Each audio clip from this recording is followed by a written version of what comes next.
This is Paige Breckner. It's time for you to be the best with my team. Let's go. Give it all I got, then I'ma give some more. It's giving. Push it past the limit, cause I'm built to score. Built to score. Mind over matter, I'ma win the war. Yeah. Keep rising to the top, no matter what.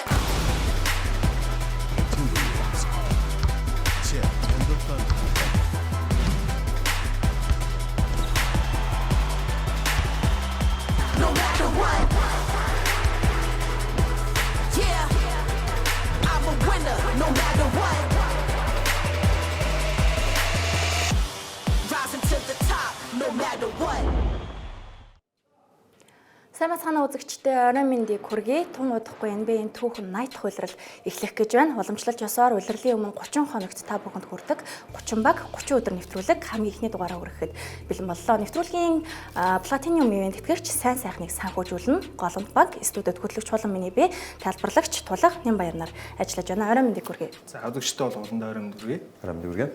За хамгийн ихэнд бидний онцлох баг бол Сан Антонио Спорс. За магадгүй NBA-ийн хамгийн гэрэлт ирээдүйтэй багуудын нэг гэж хэлэхэд хэлсдэхгүй болов. За тэд өнгөрсөн улиралд ямар амжилтыг үзүүлсэн бэ гэдгээс өнөөдрийнхөө нэвтрүүлгийг эхлүүлье. За өнгөрсөн улиралд бэртэл гэмтлийн асуудлууд байсан ч гэсэндээ тэд 34 хожилт хүрч чадсан. За харин 48 хожигдолтой улирлаа 18 дугаар байраар дуусгасан байгаа. За хэрвээ ахад 2 хожил авсан бол Сансын оронд плей-инд тоглох боломж ч гэсэндээ энэ багт бол байсан. За довтлооны үзүүлэлтээр бол 114.4 гэсэн үзүүлэлттэй 19 дугаар байрт жагссан байна. Хамгаалтын үзүүлэлт нь 117.2 буюу 30 багаас 25-т бичигджээ. За харин net rating нь хасах 2.5, 21-т. За pace нь бол 99.3 буюу 12-т. За ер нь pace-с бусдаар бол 20 дугаар байраас хоошоогоо бичигдсэн байна тийм ээ. Залуу баг учраас ер нь тоглолтын хурд бол угаасаа тэгээд ямар ч нэг ихний 15 дотроо байсан байна гэсэн. За бус үзүүлэлтээр бол тэгээд угаасаа удирдал үзүүлсэн амжилттайгаа дүүц очихуйц. Тэгээ яг энэ дунд тэгээ нөгөө Вембигийн бэртэл гэмтэл одоо нөгөө өвчнөөс болоод бас тоглолтууд үндсэн гэдэг асуудлууд. За тэгээд 2 сар солилцоо хийгээд Darren Fox ирсэн ч гэсэн 3 сард гэмтэл аваад одоо улирлыг тэр чигт нь өнжиж байгаа энэ байдал гэдэг ч юм ингээд олон асуудлуудын улмаас ерөнхийдөө Спорсын өнгөрсөн жилийн эдгээр Вембитэй байсан ч гэсэн нөгөө бэртэл гэмтэл гэдэг тэр асуудлууд ингээд амжилтаас нь хоош татсан. Гэхдээ одоо сая яг чиний хэлсэнчлэн хоёрхан очлол илүү авцсан бол плей-ин тоглохоор нөхцөл байдалтай байсан шүү дээ. За тэгээ харахгүй дасгалжуулагчаас ахуулаад багийнх нь гол тоглогчдоос ахуулаад бас гэмтэл бол яа харахгүй өнгөрсөн улирлын гол саадуудын нэг байлаа. За тэгвэл энэ багийн гэрэлгээгээтэй нэг тоглогчийг энэ хэсэгтээ онцлие. За өнгөрсөн улирлын шилдэг шин тоглогчийн шагналыг хүртсэн Стефан Кастл.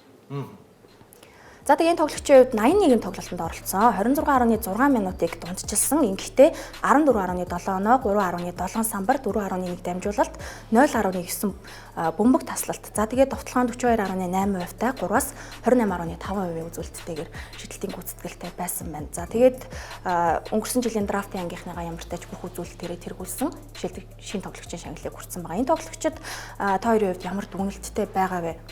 За мэдээж хамгаалтаараа танигдж лигт орж ирсэн.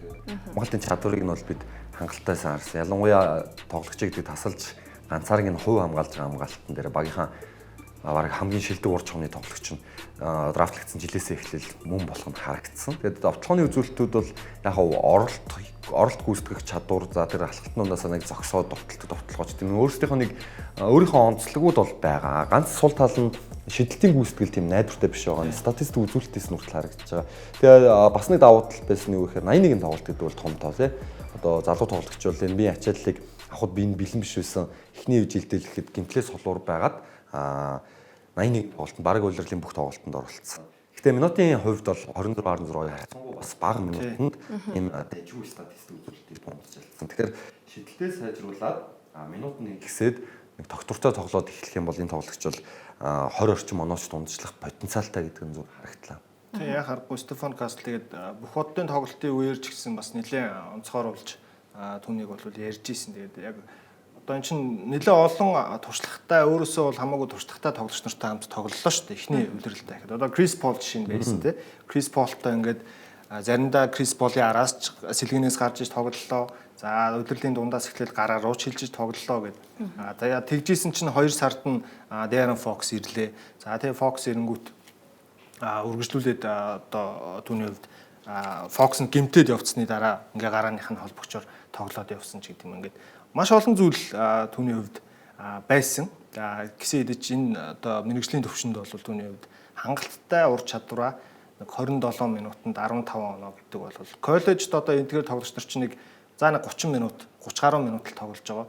Тэрэндээ нэг 20 төгсөө оноо дунджилдаг байсан юм тоглогч нар болоо жишээ нь NBA-д орж ирэхдээ яг тэрийг хийж чаддгүй шүү дээ. Тэгэхээр Стефан Каст бол тэрийг ер нь хангалттай хийж чадсан тоглогч учраас оноо шилдэг шин тоглогчийн шагналыг хүртсэн. Одоо энэ жил ч гэсэн тэгээд бүр л өөртөө челленжтэй жил болох гээд хүлээгдэж шиг байна да. За тогтвортой сайн эхлэлийг тавьж чадсан гэсэн дүгнэлттэй байгаа юм байна. За тэгвэл үргэлжлүүлэн Сан Антонио Спурсийн хувьд энэ зүүн ямар тоглогчдыг багасаа явуулсан бэ гэдэг үзүүлэлтийг тоглогчдын хүснэгтийг бүгдээрээ хамтдаа харцгаая.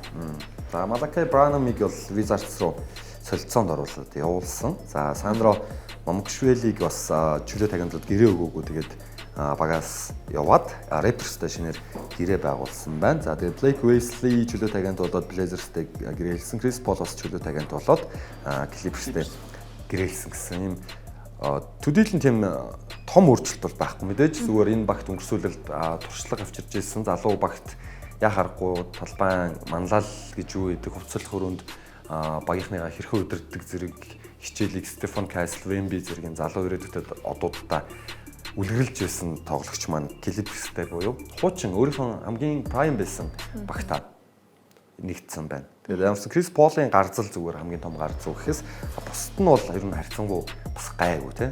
Ер нь бусд нь яг Малака Брайнхэм заримдаа гараанд гардаг байсан ч гэдэм юм ингээд тий байрал дээр нь өчнөө олон тоглогч нар угаасаа Брайнхэмийн хувьд бол байгаа. За Сандро Момгшвили одоо өнгөрсөн жил 20 минутанд 34 оноо аваад нэг ч товтлогоо алдахгүй тоглож удирдлийн төгсгөл хэсэгт бас нэг рекорд тогтоож ийсэн шүү дээ. Яг тэр бол зөвхөн нэг хоёр удаагийн л тохиолдол жишээ. Тэгэхээр түүнээс ч одоо яг Сандро Момгшвилигийн Спурсийн одоо энэ байгаа бүрэлдэхүүн дээр бүр нөлөө үзүүлж тоглоно гэдэг тоглолт болгон тэгнэ гэдэг угаасаа боломжгүй байсан учраас бас одоо яг дулааны сайн хэлсэнчлэн их тийм том гарц биш.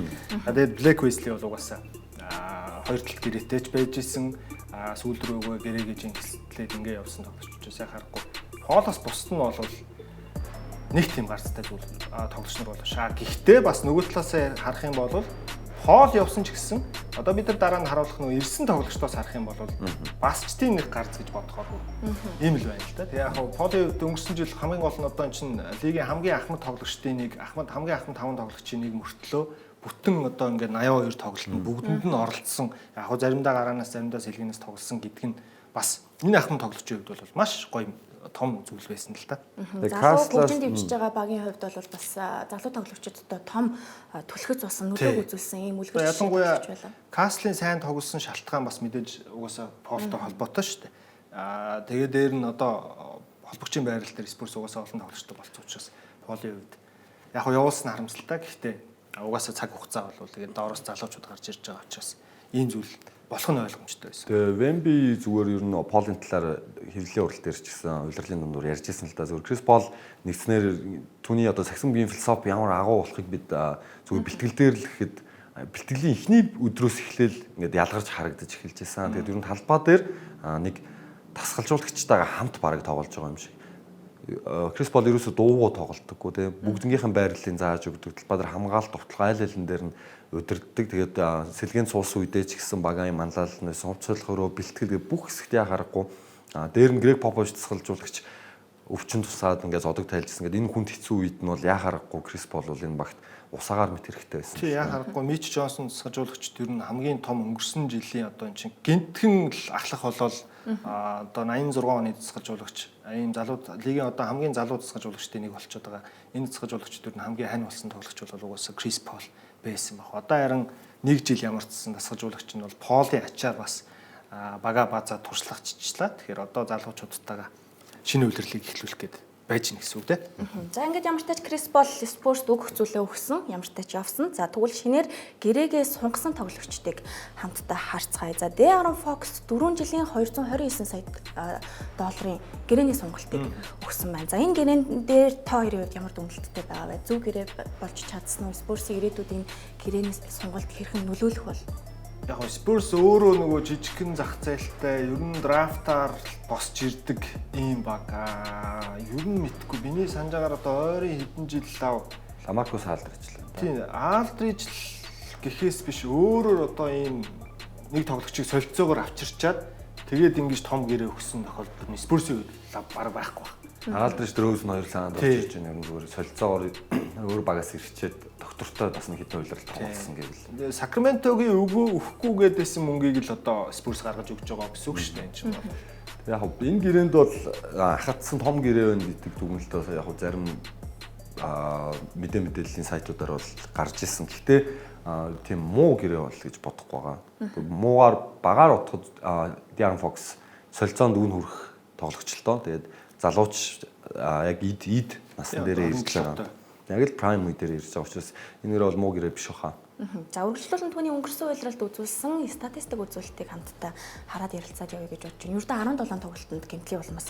Тэгээ яг Spurs ирснээсээ хойш. Одоо чинь нэг 2 сар ирээл 3 сарын дунд хүртэл тоглоод нэг сар гарангийн хугацаанд 17 тоглолтод оролцоод яг ирснийхаа араас нэлээд олон хоцсон шүү дээ бас Spurs чинь. Тэгээ ер нь Wemby-тэй бүр баазар шот чигээд амжилуу та тийм хожлын шийдэл төрөл хийгээд амжсан. Тэгээд ер нь их гоё болохоор шинжтэй явж исэн. Тэгээд тэр нэг хурууны гэмтлээсээ болоод тэр гэмтэл нь заавал мөцөөс хийлэх шаардлагатай гэмтэл болж таарад. За тэгээ улмаар бол 3 сарын дундаас эхлээд үлрэлээ дуусгаад тоглоогүй. Тэгэхээр одоо шинэ үлрэлт жигсэн яг үлрэлийн эхэнд бол бас байхгүй л ийм мэдээтэй байгаа тийм. Гэхдээ азар яг өдрөөс өдөрт гэсэн онцтой яваад байгаа юм. Яг нэг нарийн мэдээлэл бол одоо хүртэл гарч ирчихгүй байна. Гэрээ яг гэрээг нь бол өгсөн. Тэгэхээр Spurs бол гэмтэлт нь бол их тийм санаа зовхгүй юм биш байлаа. Гэхдээ нөгөө талаар сая одоо энэ 100 гэхэд De'Aaron Fox бол Under Armour брендийг төлөөлдөг. Stephen Curry 2 гэдэг нэртэй пүүзний одоо танилцуулга сурчлагаагаар хятадд тийм тур хийх ёстой байсан. Тэр туураа байжснаа гинтхэн бараг 7 хоногийн өмнө шахуу цуцалчихсан байгаа. Тэр ер нь бол шалтгаан нь юунаас болсон бэ гэхээр гимтлээс нь болсон гэдэг ийм яриануд бол яригадаад байгаа. Тэгэхээр тэр бас одоо Fox-ыг хэдийгээр одоо яг тулгааны сайн хэлсэнчлэн өдрөөс өдөрт гэдэг ийм онцтой статустай байгаа ч гэсэн үлрэлийн хэн хэсгийг бол ер нь өнжих нэлээд өндөр магадaltaй байгаа гэдэг мэдээллүүд бас ер нь тэр цуцалснаас болоод нэлээд их гарч ирчээд байна л та. За Fox-ын тэгээд өнгөрсөн үйлрэлд ердөө 17 тоглолтод үзүүлсэн эдгээр статистик үзүүлэлт олон талт тоглолтууд ямар ч тач богино хугацаанд Spurs-аас баггууд дасан зохицож чадсныг илтгэж байгаа юм болов гэж бодож чинь. За үргэлжлүүлэн энэ багт энэ 100 ирсэн тоглогчдыг онцлие. За бас цөөнгүй тоглогчдыг игнэнд нэгтгэсэн байсан. За Luke Cornetti-г авдаг бас их сонирхолтой шийдвэр болсон шүү. Лиг буцаад ер нь өндрүүдийн спортлоод байгаа. Тэгээ бүр 4 жилийн гэрээ өгөөд тий. Тэгээ одоо ерөөс өндрүүдийг л төвж байна. 4 жилийн 40 сая гэдэг чи одоо Cornetti чинь жилийн 10 сая доллар авахар болчиход байна шүү дээ. Одоо яг хөө NBA авраг болчихсон тоглогч. Гэхдээ одоо яг Бостонд бол өнгөрсөн жил гэхээс биш тэрний өмнөх жил авраг болсон жилд нь ч гэсэн нэг тийм бүр том хувь нэмэр одоо оруулсан үг гэвэл бас эргэлзээтэй шүү дээ. За тэгээд туршлагатай Келли Олиник бол ер нь ямар ч тасгажуулагчийн доор хангалттай өөрийнхөө тоглолтыг гаргаж чаддаг багт ер нь нэг тийм хэрэгтэй гэж хэлж болохоор энэ хөргөчлөлтэй харахгүй. Тэгээ Вашингтоноос ямарсан солилцоогоор бол авчирсан. За тэгээ нөгөө Spurs юунд Warriors нэг үе гарч ирэхээр нэг балчаад сайн тоглолцоод байдаг байсан. Lindy Waters байна. За тэгээ мэдээж 2 rookie байгаа. За Dylan Harper-ыг драфтын 2-оор за Carter Bryant-ийг бас эхний тойргийн Латоны сонголт бол 14 дэх сонголтоор сонгож авсан. За тэгээд Cam Jones-ыг драфтын 2 дугаар тойргоор бол сонгож авсан ийм байдалтай байна да. Ингээд үзэгчдээ энэ түрээд хэсэг хугацаанд бид завсарлах болон нэвтрүүлгийн Gold Event тэтгэгчээр хамтдаа төрүүлж алхах нь Unitel Group эргэж ирэхдээ бид драфтын ангийнхны талаар ярилцах болно.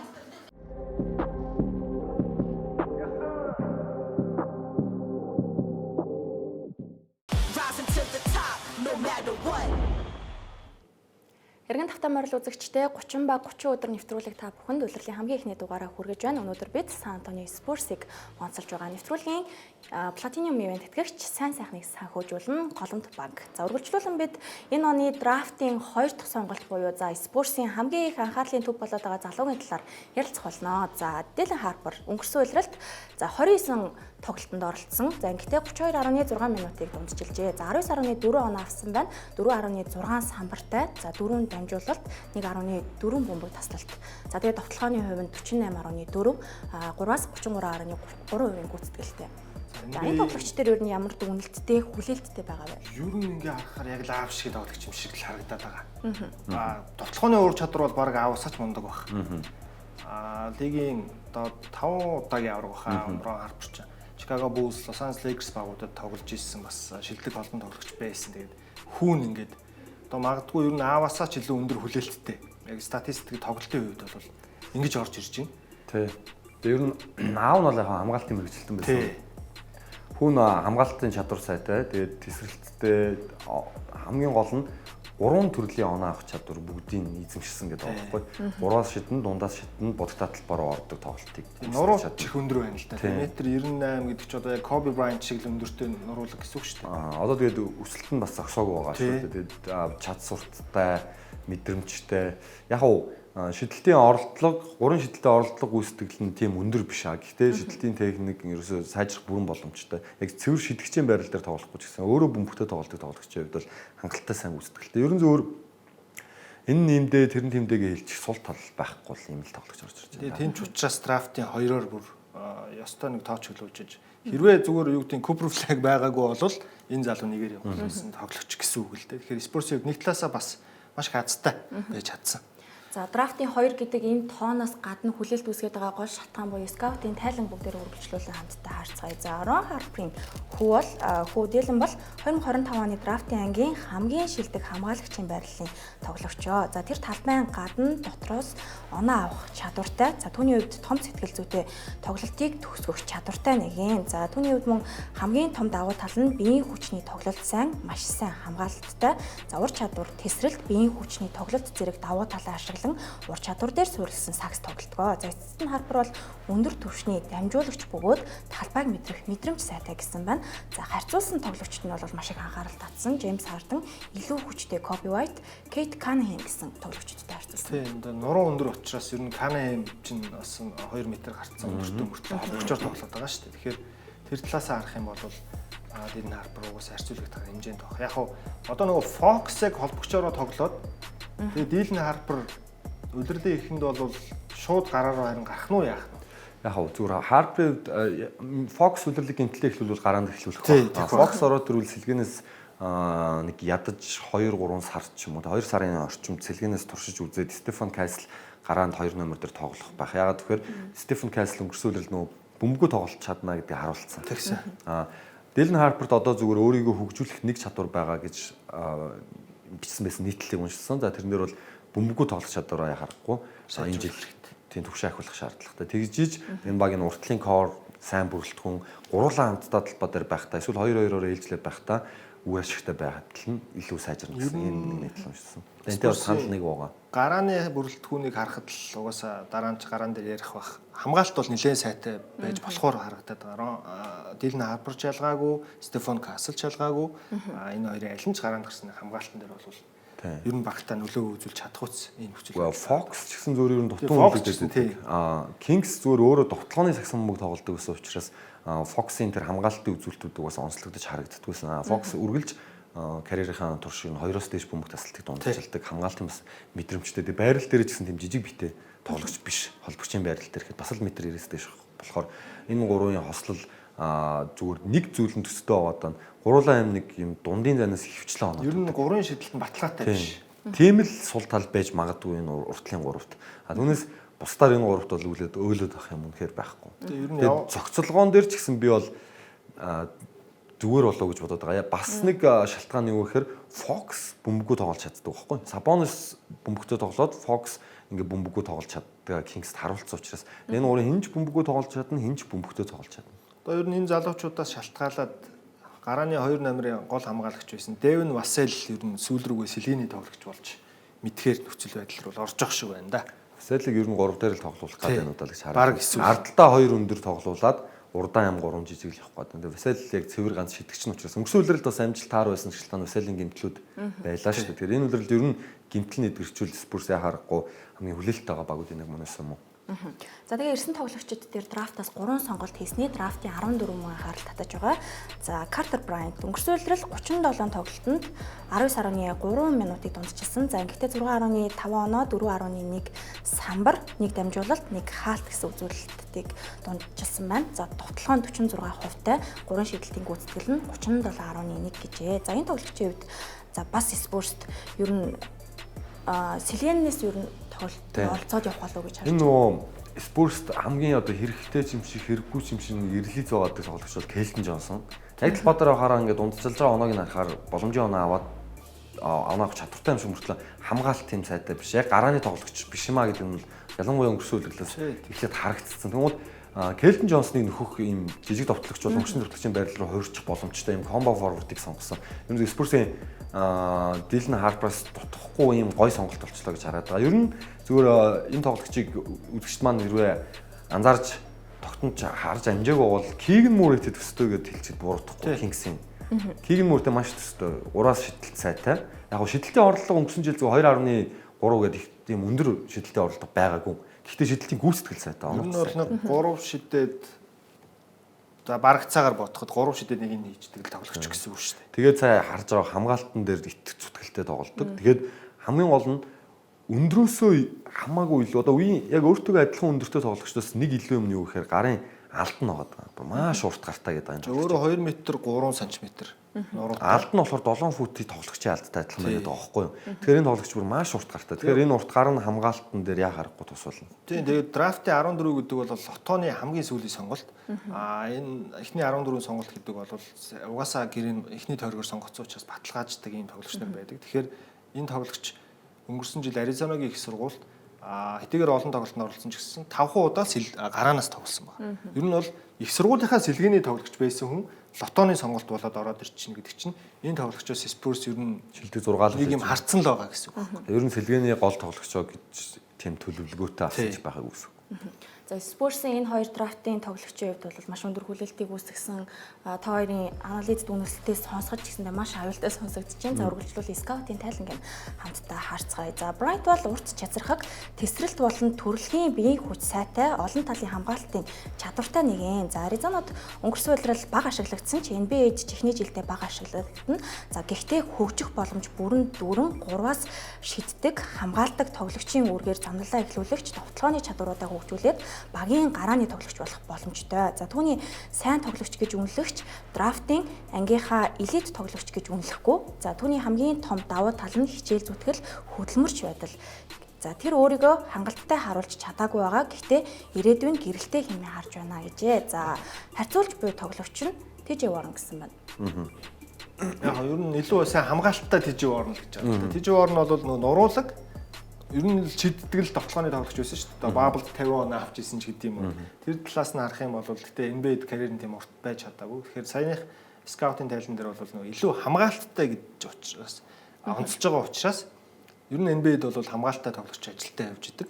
Тэгэхээр энэ тоглогчд бол ер нь гарааны товтлогчийн байрал тоглох бүрэн одоо ирээдүй потенциал бол байгаа л гэж юмс учраас ингэж дээгүүр Спурс сонгож авсан тодорхой байна. За хамгийн том давуу тал нь хичээл зүтгэл хөдөлмөр гэсэн юм тийм ээ. За үргэлжлүүлэн цалингийн зэсийг хамтдаа харцгаая. За Сан Антонио Спурс хэр удаан аюултай баг байх боломжтой вэ гэдэг бас нэг тодтогч чухал зүйл бол цалингийн зэс байдаг тийм ээ. За эхний first одоо сүүлд CBA шинжлэгдээд ийм first apron, second apron буюу цалингийн татвар авах 1-2 дугаарын зэрэглэлүүдийг шатлаад оноочдөг. За энд хүрсэн давуулсан байх юм бол өшөө илүү одоо давуулсан хэмжээгээр бүр хэд дахин илүү татвар төлдөгч гэдэг юм уу. Спурсийн хувьд бол одоо баг 96 оноос хойш Грег Поповичийн багийг удирдах гэснээс хойш цалингийн зэс ингэж нэг онцгой татвартай айхтар төлж исэн тохиолдол маш ховор байгаа. Тэгсэн мөртлөө ингээд тэр хугацаанд олон удаа авраг болчихсон юм баг. Одоо ч гэсэн энэ уламжлал нь хадгалагдаад явж байна. Одоо ингээд бидний харж байгаагаар сая Fox өндөр гэрээ өглөө гэдэг ч юм уу.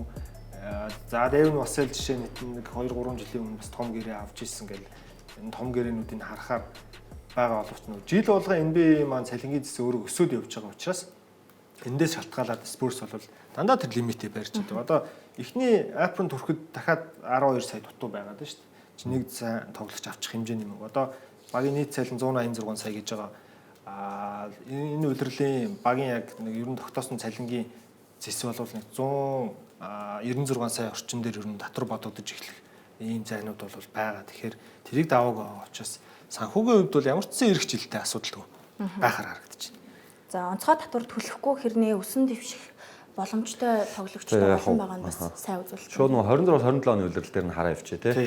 26-27 оны улиралд батлаад гэрээтэй тоглогчтой нь харахад ерөнхийдөө ирээдүйн харагдана. Энэ Вембигийн болон Вембигийн руки улирлын сүүлийн жилийн гэрээ болох байхгүй дараа жил. Фоксын нөгөө том гэрээний эхнийх нь. Тийм. Тэгэнгүүт Келтон Джонсны бас сүүлийн гэрээ болчихсон. Тэгэхээр би бол Келтон Джонсныг ерөөсөө энэ багт ирээдүйд харахгүй байгаа. Явчихлоо гэж боддог. Тэгэхээр одоо Келтон Джонс өгж байгаа 17.5 сая. За тэгээд сая цалингийн зүтгүүлдээд ер нь зөв баг зэргийн лимит хэтрүүлэх боломжтой бүр 20 хэдэн сая шүү. Тэгэхээр Вембигийн 40 саяыг өгөхөд асуудалгүй болоод эхлэн гэсэн үг.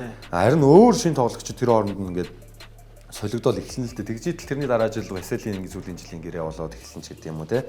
Тэгээд нөгөө Корнет төгсөн 4 жилийн сүүлийнх нь мэдээж багийн мэдлэх учраас бас тэр үед ингээд солино гэдэг. Ингээд ер нь баг ингээд алстаа бол ямар нэг аюул байхгүй. Вембидэ гэрээ өгнө. За тэгжидэл юу байна? Араас нь нөгөө Харпер Марпрын гэрээ сунгах ээлж болоод 8 9 он тий. Тэгэхээр тэр үед ер нь нэг 27 8 оноос эхлээд зүгээр Харперын гэрээнээс эхлээд магадгүй Fox, Wemby, Harper за тэгээд Vassell магадгүй ирээдүйд байвал байгаа. Тэгээд эдгээр дөрвөн тоглогч төгөөд бусд нь ингээд нэг солигдоод юм жижиг гэрээнүүд авсан иймэрхүү асуудалд орж магадгүй. Тэр хүртэл бол ерөнхийдөө асуудал гайгүй. Хуучны их гурвал үүргийн тоглогчтон солигдоод байдаг байсан. Яг тэр шиг л нөхцөл байдал руу. Гэтэ бүр болоогүй дахиад нэг 3 жилийн дараанаас шилжиж эхлэх болов. За үргэлжлүүлэн энэ улирал спортсын гарааны бүрэлдэхүүн ямар байх вэ? За таамаг гэж хэлж болох байх тийм үү? За яг одоо энэ зүгээр харуулж байгаагаар бол удирдлын эхэнд байх гарааг эхлүүлэх гарааг л харж байгаа шүү. Үүнд мэдээж Fox байх хэвээр. Тэгэхээр Fox бол удирдлын эхэнд бас тоглохгүй байх магадлал нь илүү өндөртэй байгаа даа учраас зүгээр. Одоо яг шинэ удирдал 10 сарын 23-нд эхлэхэд бол Dylan Harper, Stephen Castle хоёрыг хамтдан гараа руу хийгээд тэгээ Vassell, Wemby, Harrison Barnes гэсэн энэ тавд ер нь гарч ирэх магадлал нэлээд өндөртэй болов. Тийм. Fox очвол Fox ороод Harper сэлгэнээс тоглох магадлалтай. Тийм. Магадлал ер нь өндөр. Castle гарч иж хамгаалтын балансыг барих учраас. Тэгээд Vassell гэж шитгэж байгаа учраас тийм. Тэгээ нэг жил тоглолцсон гэдгээр ер нь Castle нь эхэнд бол угаасаа гараа руу тоглох нь тодорхой байх. За тэгээ Wemby энэ зончтой шавланд ч явлаа, маш олон төрлийн бэлтгэл хийлээ. Энэ удирлыг бол ямар нэгэн өвчин зовооргүй гинтл бэртэлгүй эхлүүлэх гэж байгаа гэдгээр явбал нэлээд анхаарал татж байгаа удирал болох болов гэж найдаж байна. За тэгвэл сэлгээний бүрэлдэхүүн ямар байх боломжтой вэ гэдгийг үргэлжлүүлээд хамтдаа харцгаая. За Jordan McLaughlin гэж холбон тоглогчийг бол сэлгээндээ энэ жил авч ирсэн. За тэгээ Julian Champagne байгаа. Champagne бас ер нь өнгөрсөн жил ч гэсэн спортын бүрэлдэхүүн их гой зохицож тоглож чадчихсэн. Тэгэхээр ямар ч сан сэлгээндээ зүгээр хуйлаа найруулга хийчих чадамжтай юм 1-2 номны 2 тоглогч байна. За тэгээ Келтон Джонсон энэ багийн ер нь гол сэлгээний тоглогч болчлоо доо одоо баг. За тэгээд том гэрээ гэж хэлж болох үс гэрээ өгж авчирсан Luke Cornet. За тэгээд Jeremy Sochan. Sochan-ыг одоо гараанд гаргачих үзлээ тэгээд удирдлийн дундуур харин юу болох нь зүгээр Barnes-ийн орж гарч болох тий. Шидэлтэн л найдвартай биш байгаа юм л да. Шидэлтэн сайн байсан бол Barnes-аас хамаагүй л дээр л нөлөөтэй. Тий, хамгаалтын хувьд ч тэр тий. Самбарт тусалцаа үзүүлж байгаа байдал. Тэгэхээр энэ бол Spurs-ийн ирээдүйн төлөөнд Kelton Johnson-оос илүүтэйгээр байгаа хүн бол Sochan. Тий, Sochan-ы чинь өнгөрсөн жил бүр холбогчоор ашиглаж ийлаа шүү дээ. Тэгэхээр энэ залуугийн бас нэг тэр тоглолт найруулах чадамж 4 номер дээр гарч байгаа ч гэсэн ер нь Draymond Green-ийн үүргийг гүйцэтгээд байж чадаад байгаа тоглогч гэдэг утгаараа бас нэлээд хүлээлт түүнд бол байгаа. Гэхдээ янзсан одоогоор бол сэлгээнээс л удирлыг хэвлүүлэх болов гэсэн таамаг байна. За тэгээд Сан Антонио Спурсийн хувьд энэ удирлаас эхлээд маш том өөрчлөлт орж байгаад нэг зүйл нь бол дасгалжуулагч байна. За ямар ч тач 29 жилийн багийг удирдсан Попович зодог тайлаад сагсан бөмбөгийн үйл ажиллагаа хариуцсан ерөнхийлөгчөөр томилогдсон. За тэгээд түүний гарын шав гэж хэлж болох байх. Mitch Johnson багийг удирдахаар болсон байгаа тийм үү? Тэгээд Mitch Johnson өөрөө 86 оны залуу тусгажуулагч гэсэн туслахууд нь мундаг хүмүүс байна л да. Одоо Brett Brown байна. Matt Nielsen гэж одоо бас олон жилийн олон улсын туршлагатай юм тусгажуулагч бас байгаа гэдэг. Энэ хоёр гол туслах нь за тэгээ Sean Sweeney байна. Гол ахлах туслахаар нь ажиллаж байгаа. Ер нь бол туслахууд нь яг өндөө өөрөөс нь ч хамаагүй олон жилийн туршлагатай ахлах тусгажуулагчаар ч олон жил ажиллаад үздсэн байсан юм хүмүүс байгаад байгаа учраас Mitch Johnson бол энэ багийг нэг тэгж нэг тийм дасгалжуулагчаас шалтгаалсан муу тоглолт, муу үр дүн гарахгүй болов. Өнгөрсөн жил 1 жил ажиллачлаа. Вембитэйгээ яаж ойлголцох вэ гэдгээ ер нь сурцсан байгаа. За Фокстой ч гэсэн нэг 10 хэдэн тоглолтын дээр бас хамт ажиллачлаа гэдэг утгаараа тэгээд бусд нь бол угаасаа энэ багт бейсэн тоглогч нар учраас. Дасгалжуулагчийн зүгээс бол маш зөв сонголт Спurs хийт. Угаасаа ч тэгээд алддаггүй багтаа ер нь их тийм жижиг сажиг дасгалжуулагчийг авч турших ч юм уу ийм алдаа гаргадаггүй баг учраас Спurs-ийн хувьд бол тэгээд эрх хүлрэл асуудалгүй байх болов гэж бодож байна да. Гинтл бэртэлгүй байх юм бол. За хамгийн чухал нь плей-оффт энэ баг одоо энэ улирлаас эхлээд орж чадах уу, хэдэн хожолд хөрөх бол гэж бодож байна. Таамга өгүүлбэрлэх юмд. За энэ багт дүүдэг. За би бол өрөнд бүсийн өрсөлдөө үнэхээр амар байгаа учраас Спurs-ыг одоо шууд плей-оффт орчихно гэж хэлж үнэхээр чадахгүй байна. Тэгэхээр үнэхээр одоо Wemby, Fox хоёр гинтлгүй ингээд гайхалтай хослоод тоглолоо гэхэд плей-оффт ер нь плей-инд ер нь 8 дугаар байраар ч юм уу өрсөлдөх болов гэж бодож байна. Түүнээс ч одоо энэ өрөндийн нөгөө багуудын нэрийг хараад бүрэлдэхүүнийг харахаар бас Spurs шууд одоо тэр хэмжээнд дорндод байсан бол би шууд баталгаатай плей-оффын баг гэж хэлэх гээд байна л да. Тэгэхээр Spurs-ийн хувьд би хувьдаа бол энэ жил яг баталгаатай плей-оффт орно гэж хэлж чадхааргүй л. Арай болоогүй гэж дүнж байгаа юм байна тийм үү. За тулгаагийн хувьд ямар байр суурьтай? Би бол ер нь зүгээр 45-аас дээш хожил байгуулад плей-оффт орох боломжтой гэж харж байгаа. Ер нь бол 22 жил тасралтгүй плей-оффт орсон байсан энэ баг 18 оноос 19 оны улирлаас хойш плей-оффт орохгүй ингээд 6 жил болчихлоо. Сүүлийн 4 жил нь бол драфтын эхний 10 дотор сонголт хийлээ. Тэгээд ер нь Wemby, Fox бол яг эд үе дээрээ явж байгаа. Хэдийгээр залуу баг ч гэсэн Fox бол нэг плей-оффт багийг оруулаад үтцсэн. Өөрөө багийн лидерийн дүрээр оруулаад үтцсэн ийм тоглогч байна. За тэгээ Wemby-гийн төвлөрөл одоо хичээл зүтгэл хор шарн ямар байдаг билээ те.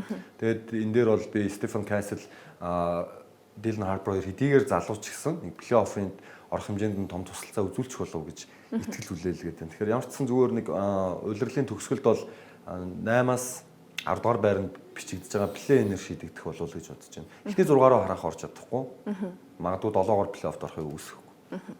За тэгээ ямар ч тач Сан Антонио Спurs энэ багийн драфтын сонголтууд үргэлж бидний анхаарлыг татдаг. Тэр хүлээлтийг бас ямар ч тач бууруулдаггүй маш сайн тоглогчдын сонголтыг бол хийж чаддаг тийм. Уучлаарай. Юу нэрээ яагаад бас тэгж хэлж байгаа гэхээр зөвхөн би тэгж боддог, лиг бас тэгж бодож байгаа. Яагаад тэгэхээр лиг энэ жил зулсараар шилдэг 10 багийн нэг Спurs-ыг OKC-тэй тоглуулж байгаа.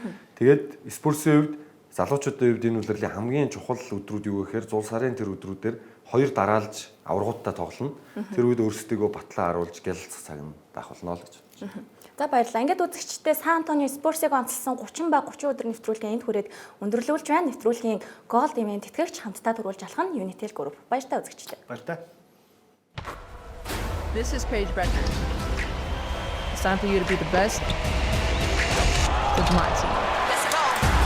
Give it all I got, then I'ma give some more. It's giving, push it past the limit, cause I'm built to score.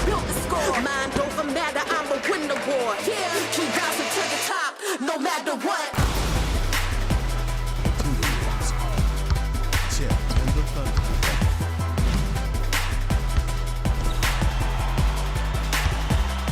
No matter what.